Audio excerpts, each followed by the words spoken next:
Hey there, fictional friends, and welcome to another episode of Fully Booked. I'm Megan. And I'm Shireen. And it is officially the month of December. December! It's the holiday season. Ho, ho, ho. Oh, very nice. Shireen's just feeling this way because she's about to have a baby. Yes, so if I forget words halfway through sentences, this is why. We're blaming the baby brain for it. It's real, people. I guarantee any person who's ever had a child listening will be like, yes, I remember this. Yeah. For the month of December, we decided, especially since it's going to be Shireen's last month recording for a little while, we figured that we would take the opportunity to just be kind of like selfish and do whatever we felt like doing. It's a free-for-all. Yeah, so December is a free-for-all because it's the holidays. We don't want to have to organize too much. Yep, I can't organize too much. And you're in the middle of renovations and of almost having a child. Yep. Oh, God. I think by the time anybody hears this, you won't have had her yet. No. But in, maybe by the second week of the month. She will be here. Yeah, exactly. So that's it. Just every context of where we're at right now, that's where we're at before the end of this year. Exactly. Shireen's having a baby. I started a new job. Everybody's tired. I'm going through a whole house remodel. Yeah, that's it. I couldn't even remember what books I've read this year. Yeah, it's been a whole thing that we're working towards. So I feel like this month is going to be an interesting little haphazard sort of putting together certain things, totally. Which is fine. But obviously it felt really timely for the beginning of the month to come on and chat about Wicked, because part 1 was just released on November 21st?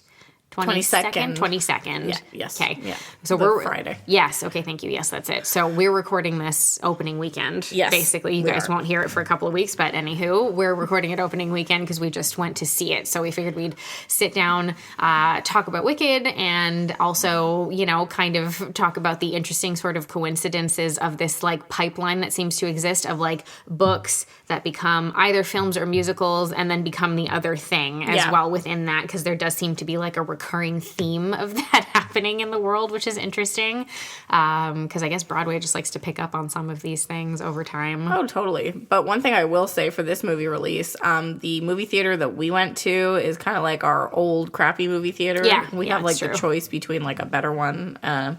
We went to our crappy one, and I have not seen this place busy in years at this point. I can't totally tell if it's all for Wicked or if some of it's for fucking Gladiator 2. I'm not sure. I'm sure there's a spread, because the really, really, really big theater or whatever cinema in that particular movie theater, it had Gladiator 2 playing in it, the huge one. It? Yeah. The huge room or whatever there. But at the IMAX one, they had Joker playing. Oh, yeah. That was I don't know what that was about. I'm not sure. I don't know. I haven't watched it, so I can't tell you. Oh, no, it was not good. It was so bad. Okay.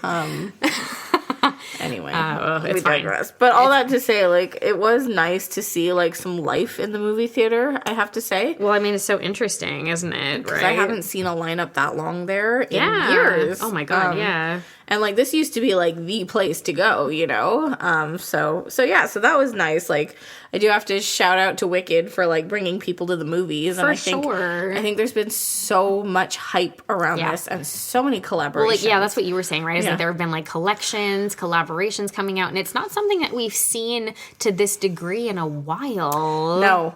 Yeah. I can't. Barbie. Yeah, okay, yes, correct. Yes, so it's been, 2 years? 2 years, yes, since the last time we had something that felt like it was getting, a release of this magnitude, I guess, along lines, which, kind of makes sense in the sense that, almost everyone in major parts of the world knows what The Wizard of Oz is at the very least, if not you've seen the movie, the original film. And a lot of folks either are aware of what Wicked is, or again have seen a stage version of it, have listened to the soundtrack, have heard people speak about whatever. There are so many different sort of iterations that you could come across, but just to give context to how long this the idea of this franchise and the idea of Oz and everything to do with it has been going on. Frank Baum's first novel ever, The Wonderful Wizard of Oz, was published in the year 1900. Wow. So we're talking 124 years, and it's still going. Still making adaptations. It's still happening. Still be like touring as a musical. Yes. Like, yeah. It's crazy. Nuts. So the overall, like the basic context of this is the plot itself is loosely based on a 1995 novel called Wicked: The Life and Times of the Wicked Witch of the West by Gregory Maguire, who had done like sort of some of these like twisted tales within like the Wizard of Oz sphere back in like the 90s and early 2000s. There are several of them. There's one about, I think there might be one about the Wicked Witch of the East. I think there's one about the Cowardly Lion, possibly. There's like a few of them in that like book series that he wrote, and he's done a couple of other ones too, I think, that are also like twisted tales on fairy tales in some capacity. I think that's like his shtick. So anyway, but then following the book, which was really widely popular, the musical version that they did of the novel premiered back in 2003. Okay. Apparently all the way back in 2003 in San Francisco, where they were doing like an off-Broadway tryout, and then it also premiered later that same year on Broadway officially in 2003. With like the OG cast? Yes. Okay. So again, we're talking like 20 odd years later, and we're still doing this now. That's it. So what they've done is that they've taken the Wicked musical, which, like I said, it's loosely based on the novel. Like, I read the book, the first one. Did? Yes. Okay. A while back. And it's a lot, like, darker in its themes and stuff. Because it's hard to do that with musicals. Well, it's funny because, like, I saw somewhere on social media this week, like, Wicked, the movie is coming out. Here's the book. And then they had to put, like, a warning on it to be like, by the way, this is not a kid's book. It's not. No. Do not buy this for your children, people. No. Like, yeah. I mean, honestly, if we're being honest, yes, to a degree, like the musical and like this film version of it, let's say that we literally just watched today, fine, you could probably find some versions like of it or some things in it that make it family friendly, but like a lot of the themes and the stuff that are explored, again, are not necessarily for really young kids. No, and like I just think that because visually it's very like whimsical. Yes, there's a lot of colors. Yeah. Obviously, there's the music aspect. Exactly. They do make it quirky and like kind of fun. Yeah. So I get that. But like a lot of like it's when you actually like think about the plot itself, which they've kind of peppered in a little bit more into this movie to make it a bit longer. It was very long. It was very long. Yes. This is, like I said, they've split it into two bits. This is part one. It was 2 hours and 40 minutes long. It was very long. As someone who is 36 weeks pregnant, this was not an easy feat, people. No, it was definitely long. We had to get up and walk around a bit after we left the theater. Yeah. But no, like the subject matter of it is like quite heavy. Not for young children. I wouldn't think so. Like I wouldn't bring like a 3-year-old to see this film necessarily. And even though like it's very loud too, like that's not something that's gonna. Oh yeah, baby was kicking. Yeah, she was how loud it was. She was like, "Where are we? Where are we, Mother God? Why would you do this to me? What are we on a carnival ride? What's going on?" Yeah. So yeah, that's it. As I said, as of right now, so I'm taking a look at it right now just to see. As of right now, so basically like essentially the day after the film was released, at the moment it's sitting at an 8.2 out of 10 on IMDb and 89% on Rotten Tomatoes. Yeah. Which makes sense because I mean it's pretty faithful to the musical. It looks beautiful. The costumes are great. The characters are all good. The songs sound incredible because of course they do. Like all of that stuff. They sound pretty much the same as the musical. Very similar. Yeah. They didn't like go. They didn't make They didn't deviate too much. I think also because like the music from the musical's so fucking good. Like why would you change that? Really? Like why would you change of that aspect? Like why would you change that more than anything? Right. Totally. So yeah, let's shout out to like, what is it? Stephen Schwartz, who I think wrote the original stage musical. Shout out to him because he wrote some bangers for popular. Oh, so it's not going to get stuck in my head for like the next week. So good. I've always been like a big fan of like much of that soundtrack in general, and I've seen it on stage once and stuff. And it's just a great show. It's just fun. It is, and it's cool too. It's cool because it does the thing where like you watch The Wizard of Oz as a kid, or you watch like some iteration of a version of The Wizard of Oz as a child, right? And everything to do, because it's a much older film. It's from 1939. Was it 1939? I think so. Anyway, so much of what you see to do with the Wicked Witch of the West, portrayed as the villain, is very one-dimensional. Well, yeah, I mean, it's very old school. Exactly. Like, this is the bad guy. Exactly. So it's very one-dimensional. So what's so cool about the story of Wicked is that it peels back the curtain on a lot of things, and you get to see things from a totally different perspective that kind of gives you a different perspective in a way as well, which is cool. You know, and you take a look at like the Wicked Witch, her name, they've named her Elphaba, at her background and childhood, and you know, she was like, so they have it placed so that's it, she was the product of an affair, which is like way more in depth than in the musical. Yeah, they don't really talk about that. They really expand on this in the movie, which was fun, I thought. Yeah, that was good. I mean, affairs are not fun. No, not that. I just meant like it was fun that they expanded on it. She's the product of an affair, and her mother drank this bizarre green elixir. Yeah, which I don't know. Is that supposed to be a metaphor for drugs or alcohol? I thought it was supposed to be like absinthe or something. I don't know what that was supposed to be. Anyway, while she was pregnant, so when Elphaba is born, she's green. Like her skin is green, her nails, all that stuff, like everything on her except her hair is green. Well, I thought that it was supposed to be some sort of metaphor because like she drank the elixir and then she like had an adulterous like relation.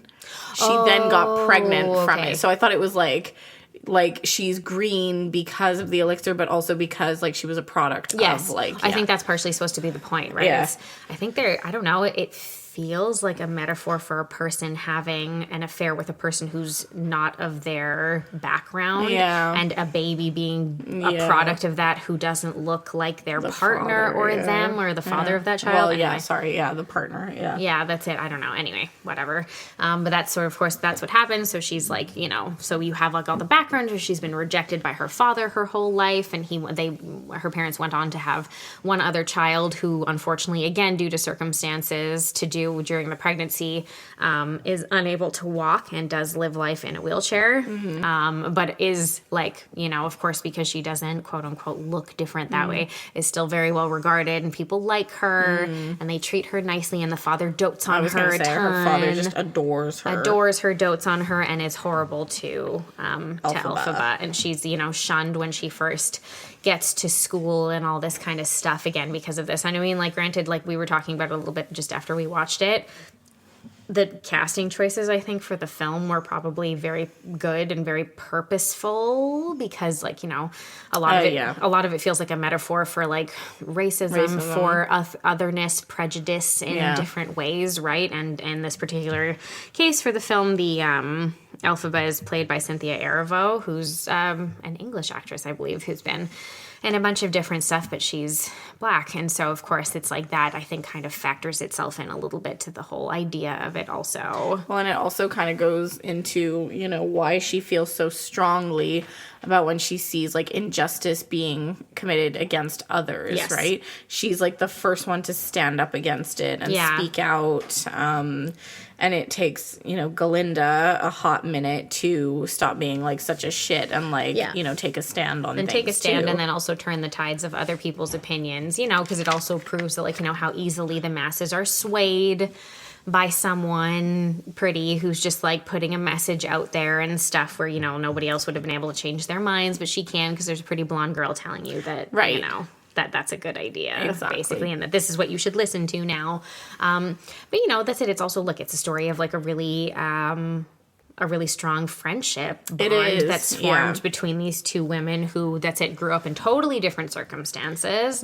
Treated very differently by society. And come to kind of understand each other in that way, which is interesting. I really did appreciate that because... like, they did a really good job in the acting with the movie, I found. Yeah. That, like, so Ariana Grande plays Galinda, who's known as, the Good Witch. Yes.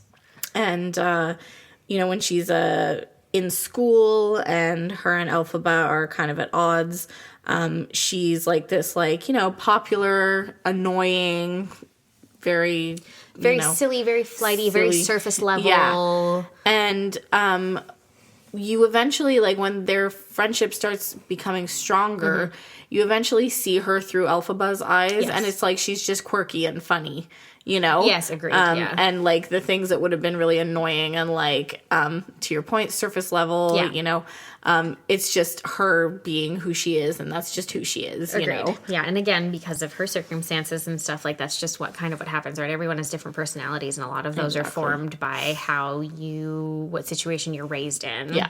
Right? So it makes sense.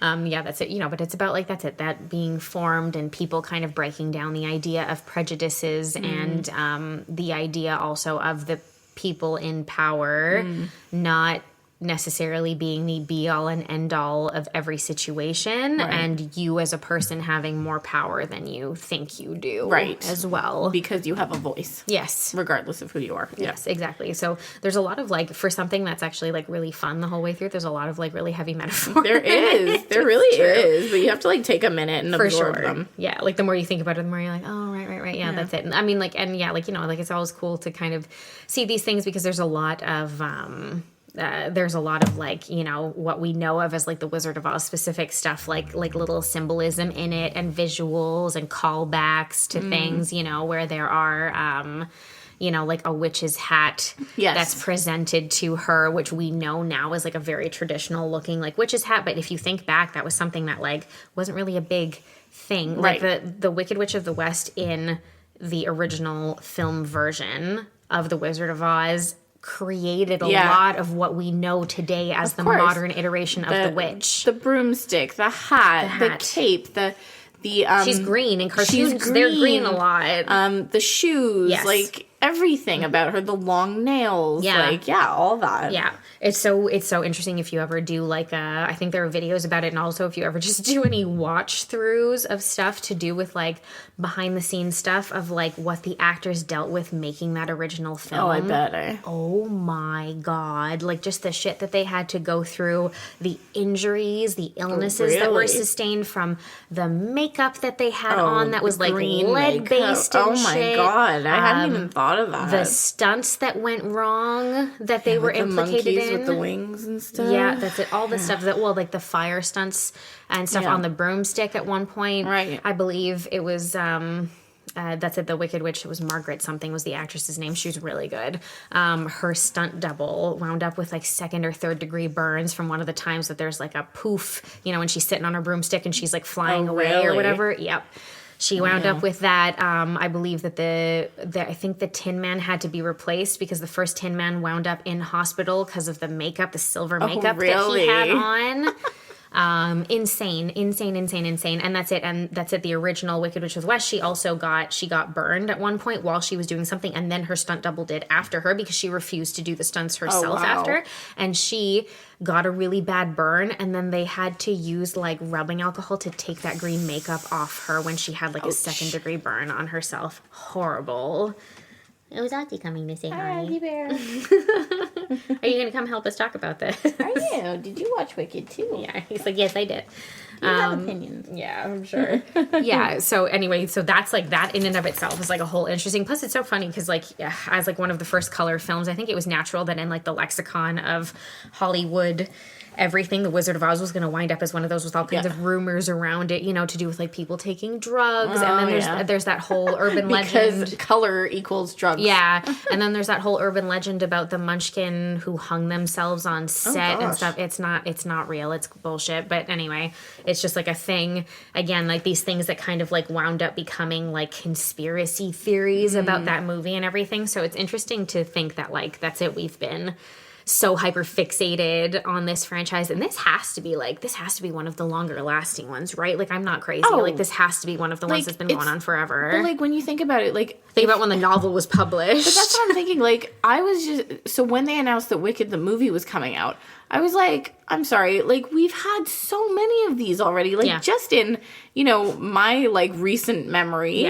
because there was Oz the Great and Powerful that came out with James Franco. That wasn't very good, but yes. I don't think I've seen it, but I remember that there was, like, makeup collabs that were done at the time. Yeah, it's true. There's been so many versions of this, and I'm like, and we're still going. Yeah, there's I remember there was, like, a mini series that I had watched at one point years ago that was was it called Tin Man or something? It's like one of these, like it's done like in a very steampunkish dystopian way, like a modernized version. And I remember because Zooey Deschanel plays Dorothy, or the Dorothy adjacent character in that, who gets stuck in like almost like an alternate dimension that's like Oz kind of thing. Like you're right, there have been so many versions in some way, shape, or form of this done. Yep. So it's interesting, and it's crazy because, like, you know, we say that and we're like, my God, ridiculous. But then we watched it and I was like, it was good. It was really good. They did a really good job. Still whimsical. They still stuck to it. They kept it true to like the original, like everything that we've seen so far. But they still made it kind of new. They still kind of made it new. And that's it. Like really, like the cast was really the cast was very good. That's it. Like I have no feelings really about Ariana Grande one way or another kind of thing. But she did a really good job. She did a great job. She was really good. Yep. What's his name? Jonathan Bailey. Just being hot and cool. Such a fine man. We've talked about Bridgerton before on the podcast. Everyone knows. We were just like, we were watching it and we're just like, God, he's so sexy. Anyway. He really is. I'm like, wow, he's like a lot taller than I thought he was. It's weird. It's either that or everyone's fucking short in this, I need to check this out. movie. Like, I know Ariana Grande's like pint sized. She's really tiny, but I don't know how tall Cynthia Erivo is. And she looked quite a bit shorter than him. I don't know. Also, I will say, when I get into a particular age, I will kill to be 5'11". 5'11". How short is everyone in this movie? I'm sorry. How tall is Cynthia Erivo? Hang on. I need to check this out. We need to check all of the heights for everybody. Ariana Grande is little. She is 5 foot. Okay, yeah. So she's your height. She's my height. Oh, sorry, 5'2". I'm sorry, that is a lie. But yeah, apparently 5'2". Apparently, I'm 5 foot. And then Cynthia Erivo, same height. Oh, okay, that's why. Maybe that's why he just looks really... I mean, like, okay, I'm acting like it's 5'6". 5'11" is not short. Like, he's tall enough. It's just, I thought he was shorter. They're showing me this in meters. So Cynthia Erivo and Ariana Grande are 1.54 meters. Fine. And Jonathan Bailey is 1.8 meters. Okay. Yeah. So nobody's over 6 foot. No, I'll go granted like 5'11". Again, I think we're exaggerating. We're just like, what the fuck, so short? No. Oh, here you go. They're the same height, yet Cynthia seems to photograph way taller. Yeah, it looks like they're both 5'1". That's weird. It looks like she's like 3 inches taller. Anyway, whatever. It I'm doesn't matter. 5 foot. Yeah, that's fine. It doesn't matter. And I will say seriously, if I can age to a point in my life where I am half as glamorous as Michelle Yeoh is at any given time, I will be happy. That woman is ridiculous. Yeah, every time she's in anything, I'm like, oh, God, okay, cool. Yeah, that's it. And I mean, it makes a lot of sense for an adaptation of something like Wicked, where we immediately find out that the wizard is not who we think he is, for like somebody like Jeff Goldblum to play that character. I don't know about you, but I'm getting a little fed up with Jeff Goldblum. Well, we're having a thing right now in these past couple of years where everybody suddenly remembered that they really like Jeff Goldblum, and I don't hate that. He's good. He is, but it's just like that he keeps playing the same character. Yeah, it's just like we're becoming a little oversaturated, possibly, with it a little bit. They do that, though. They do that. They do. Like, this is something that they do a lot these days, where it's like, oh, you like this one thing? Oh my gosh. I'm going to shove it down your throat until you hate it. I'm going to put this person in everything. You like them in this one movie, they get to be in every movie forever from now on. But playing the exact same character. Yeah. Because it's like nobody wants to take any chances anymore on anything. Agreed. This is why all we're getting is like things like remakes and stuff. P.S. I have not watched that new I Know What You Did Last Summer TV series, but apparently it's dog shit. So really, according to my mom, it's really bad. She started watching it and she was like, I hate this. Oh, that's disappointing because we like the movie. Yeah, well, also, actually, okay, heads up. Also, there's supposed to be a movie coming next year, and I Know What You Did Last Summer movie coming next year, written by Mike Flanagan. And Freddie Prinze Jr. and Jennifer Love Hewitt are supposed to be in it. Well, okay. So I was like, okay, well, we're doing the Scream thing, which means I'm here for it again. What is this called? A requel. A requel, yes. That's it. Not a reboot, not a sequel. I'm like a reboot, a regroot. A regroot. A regrowing Groot. I am. Something. Okay, pop quiz. Is Popular your favorite song in all of the soundtrack of Wicked? Always. Okay. Yes. I always back and forth with it. I really like No Good Deed, which we didn't see in part 1. No, we didn't see that one. No, we'll see it in part 2. No Good Deed is incredible. And I think that Stephen Schwartz indicated that he wrote that song for the musical for no reason other than Idina Menzel was playing Elphaba and she has the vocal range to do that would make sense. everything that she has to do. I love No Good Deed. I really like The Wizard and I, which is great. We saw that one. It's when she's singing at the beginning after she speaks to Madame right. Yeah, yep. that's it. And I really like I'm Not That Girl. I've always really liked that one. I do like that one too. I find the one that they sing there in the library in this one is kind of catchy. Which one was that? Dancing Through Life? Yeah. Yeah. That's Fiero's song when he comes to the school. Yeah, that's a fun one. Yeah, it's fun. Sure. Yeah, no, I agree. But Popular is always my favorite. Yeah. And I think because when I saw the stage version, I hadn't listened to the soundtrack before I went to see it.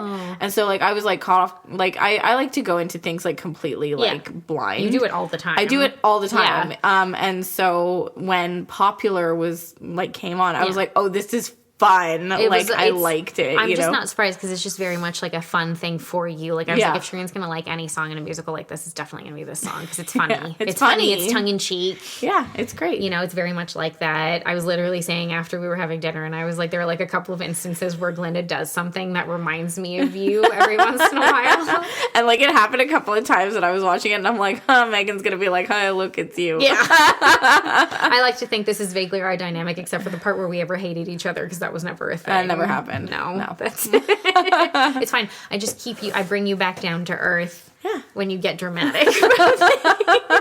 Like her, on the bed there. That's something I would do. That's something you would do. You'd normally be kidding about it, though. I would be kidding. Yeah. Obviously, I'd be joking. That's it. You're pretty, you're not really that dramatic. It's just more a question of you being like, oh, this is so hard. Is so hard. My poor husband has to put up with me all the time. He's fine. This is why we recently had the baby shower and everybody wrote prediction cards and stuff. A lot of people said that they wanted the baby to get Dan's patience. And I was like, yep. Yeah. It was either his sense of humor or his patience. Yes. And which, to be fair, are two pretty great qualities that he has. They really are. So it's understandable. Well, a lot of people said they wanted my sense of humor too, but my attitude. I think also people specifically stated your wit. My wit is what they wanted. Right. Is something a little bit more to do with being cheeky. Cheeky, yeah. The level of cheek that you have, the level of comeback that you have could be a pretty good asset to have in a lot of cases. Yeah, but the ones that were your attitude and his patience, I'm like, I think those are just I don't think those two things go together. Opposing qualities. But yeah, it was. You know what? It was great. I've also I've seen Cynthia Erivo sing and stuff before, but she was phenomenal.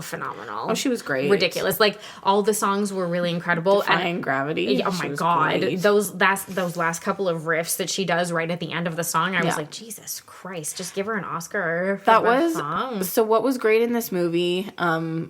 Defying Gravity was great because of the movie setup. Yes, 100%. It's true. It made that number better because of the visual that you could get out of it because she's able to actually fly around and you have the visual with the cape that gets bigger and all that stuff. Yeah, that was cool looks too. Cool. Yeah. 100%. And I agree. Broom. And I was I liked how they did the broom flying in this because she was weightless with it, right? Yes, it's she's actually flying. She's just holding on to it for stability to a degree because she's enchanted it to fly, which means that essentially she can fly on her own. Yeah. No. Yeah, it was cool. it's an interesting thought. And then that whole thing where she sees her younger self in the. Oh yeah, that was interesting too. And when I watched it, when I was watching it, the thing that went through my mind was she's realizing that the one person who she's only ever been able to rely on is herself. Yeah. In every Even though she's had this great friend and everything. Yes. It was having the friend helped her gain the confidence to just be herself. Yeah. And then realize that she only ever needed herself. Yeah, exactly. That's it. No, I really I enjoyed it. That's it. They expand. That's it, obviously, because it's long and because they're doing 2 parts as well. I know. When you said there's part 2, I'm like, what? I told you. I know. I love that you didn't know that earlier. I was like, yeah, this is part 1. You were like, what do you mean? Everything blind. I have no idea. Yeah, no, this is part 1. And we got that confirmed in the title card of the film as well. Also, I love that the opening of Universal Pictures and the title card were done in the old-fashioned, like, would have been from the 30s I like style, that too. which was fun. That's cute. When I saw that, I was wondering if the whole film was going to be like that. The only reason I didn't think so was because I figured a modern audience wouldn't like that, Yeah. and because I had seen the trailer and it didn't look like that at any other point. So I was like, no, probably not. Yeah. So I think they were just doing it for fun nostalgia's sake, which is good. That's cute. Why not? Right? Yeah. I mean, because, you know, in the grand scheme of things, like, the movie is old in, I guess, in certain terms, but it's under 100 years old. It's not like it's, you know, been out forever. Like, if I consider that, like, my grandmother was alive when this movie came out. In 1900. Oh, no, the movie came out. Wow, that would be impressive. I'm like, wow, your grandmother's old. You got some good genes in that family. Seriously. No, not that much. Anyway, she's 94, but... Yeah. And 39. Yeah, my grandmother was born in 39. Okay, yeah, there you go. Yeah. So that's a crazy thought. But yeah, but at this, I mean, like, especially...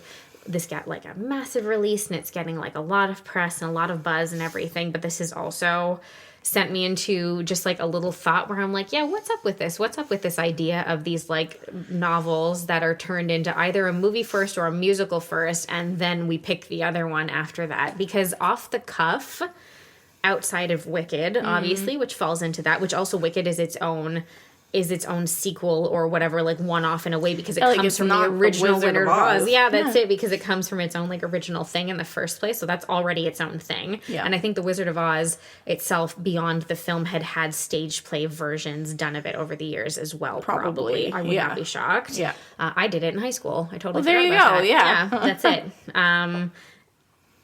it. Off the cuff, I can think of Mean Girls. Was that a book? Yes. Yes, it was. Queen Bees and Wannabes. Yeah. So Mean Girls, book, film, musical. Yep. Legally Blonde, book, film, musical. Same thing, American Psycho, book, film, musical. I'm sorry, there's an American Psycho musical. Yeah, it sounds great. Why have we not gone to see this? No, New York, but it sounds incredible, and I want to see it at some point, because I'm sure it's hilarious. Oh my God, we would get Dan to go see it and everything. Yeah, it's true.